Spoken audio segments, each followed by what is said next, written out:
பேச்சுவார்த்தைகளுக்காக ஈராக்கினுடைய பிரதமர் ஈரானுக்கு செல்கிறார் என்கிற செய்திகளை ஈராக்கினுடைய INA அரசு தொலைக்காட்சி உறுதிப்படுத்தி இருக்கக்கூடிய செய்திகள் இன்றைக்கு வெளியாக இருக்கிறது. ஈராக்கினுடைய பிரதமர் அலி அல் ஜைதி ஈரானுக்கு பயணிக்க இருக்கிறார். எரிவாயு ஒத்துழைப்பு அதே போன்று பிராந்திய முன்னேற்றங்கள் குறித்து விவாதிப்பதற்காக பயணிக்கிறார் என்கிற செய்திகள் வெளியாகி இருக்கிறது. எதுக்காக இந்த விவாதிக்கிறதுக்கு கலந்துரையாடுறதுக்காக போறார் என்று சொல்லி சொன்னா, அவர் ஒரு பெரிய குழுவோடு, அமைச்சர்கள் குழுவோடு தான் தலைமை தாங்கி ஈரானுக்கு பயணிக்க இருக்கிறார். மாற்று எண்ணெய் வசதி போக்குவரத்துகள் வழித்தடங்களை அமைப்பதற்கான ஒரு புரிந்துணர்வு ஒப்பந்தம் உட்பட அமெரிக்காவோடு ஈராக் பல ஒப்பந்தங்களில் கையெழுத்திட்டு இருக்கின்றன. இந்த ஒப்பந்தங்கள் தொடர்பாகத்தான் போய் சந்திச்சு பேச போறேன் அப்படின்னு சொல்லி அறிவிச்சிருக்கிறார். ஏன்னா ஹொர்முஸ ஈரான் தொடர்ந்து மூடுறதுனால ஈராக்ல இருந்து சிரியா வழியாக டர்க்கி வரைக்குமே எண்ணெய் பீப்பாய்களை பைப்லைன் அமைப்பதற்கான ஒரு ஒப்பந்தம் இடப்பட்டிருக்கிறது.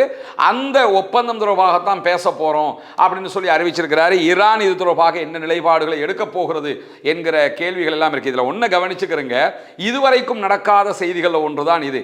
ஈராக்கினுடைய அரசு பெரும்பாலும் மொத்தமாக அமெரிக்காவினுடைய கண்ட்ரோல்ல தான் இருக்குது. ஆனாலும் இப்ப எப்படி நிலைமையா போயிடுச்சுன்னு சொன்னா, எங்க நாட்டுக்குள்ள நாங்க இப்படி ஒன்று பண்ண போறோம், ஓகேயா நாங்க பண்ணிக்கிறவா, அமெரிக்காவோடையே ஒப்பந்தம் போட்டாங்க, நாங்க அமெரிக்காவோடைய ஒப்பந்தம் போட்டோம், ஈரான்காரன் யார், இதெல்லாம் நாங்க போய் ஏன் அவங்ககிட்ட கேட்டுக்கிட்டு இருக்கணும் என்கிற நிலையில் ஈராக்கால் பயணிக்க முடியாது. அதனால தான் ஈராக்கினுடைய பிரதமரே அமைச்சர்கள் எல்லாரையும் கூட்டிக்கிட்டு ஈரானுக்கு வர்றாரு. நாங்கள் இப்படி அமெரிக்காவோட ஒப்பந்தம் போட்டிருக்கிறோம், கொஞ்சம் அட்ஜஸ்ட் பண்ணி போங்க, நம்ம அப்படி போயிருக்கலாமே என்கிற தகவல்களை சொல்வதற்காக வருகிறார். காரணம் என்னன்னு கேட்டால், ஈரான் நினைத்தால் ஹொர்முஸை மூடின மாதிரி ஈராக் செய்ய போற இந்த திட்டத்தின் மீதும் அவங்க அட்டாக் பண்ண முடியும். அதெல்லாம் பண்ணிராதீங்க என்பதை சொல்வதற்கான பயணமாக இந்த பயணம் அமைந்திருக்கிற இந்த நிலையில தான் அணுசக்தி தளங்களுக்கு அமெரிக்கா தொடர்ந்து எச்சரிக்கைகளை விடுத்து வருகிறது.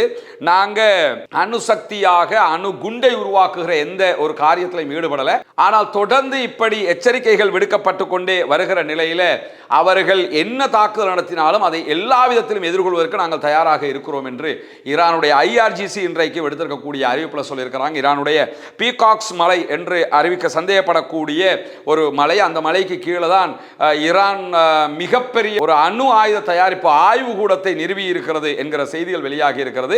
இது நட்டான்ஸ்ல இருந்து 1.5 கிலோமீட்டர் தூரத்தில் இருக்கக்கூடியது. ஆனால் நட்டான்ஸ் எல்லாம் பூமிக்கடியில் அவங்க ஆழமாக தோண்டி அந்த ஆய்வு மையத்தை உருவாக்கி இருந்தாங்க. அதுக்கு மேலே நிறைய காங்கிரீட் தூண்கள் மூலமாக பாதுகாப்பை பலப்படுத்தி இருந்தாங்க. ஆனால் இந்த பீகாக்ஸ் மலையை பொறுத்தவரை ஆல்ரெடி அது கல்லு மலை, கல்லு மலைக்கு கீழே குடஞ்சி கல்லு மலையை பாதுகாப்பாக வச்சு தான் இதை பண்ணியிருக்கிறாங்க. எனவே அமெரிக்கா குண்டு போட்டால் கூட ஆபத்துகள் வருவதற்கான வாய்ப்புகள் இல்லை.